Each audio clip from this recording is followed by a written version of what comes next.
I'm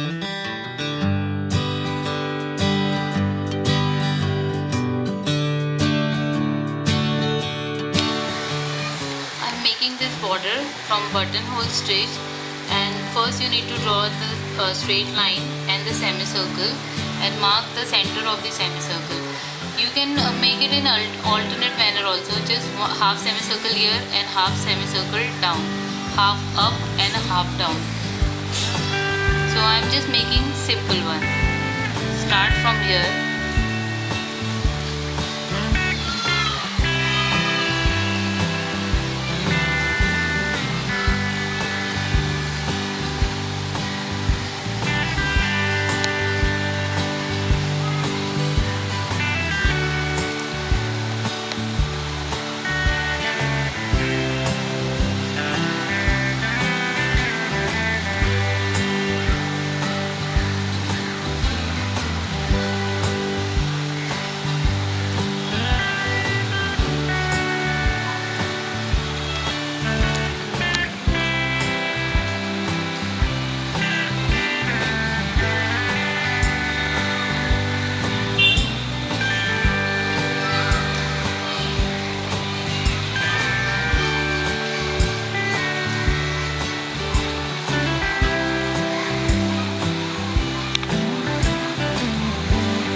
Again the other one you can start like this and go to this side and just repeat the same process.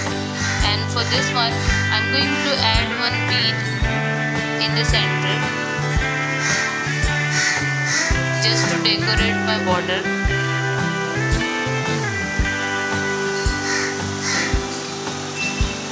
And adding one seed bead with it.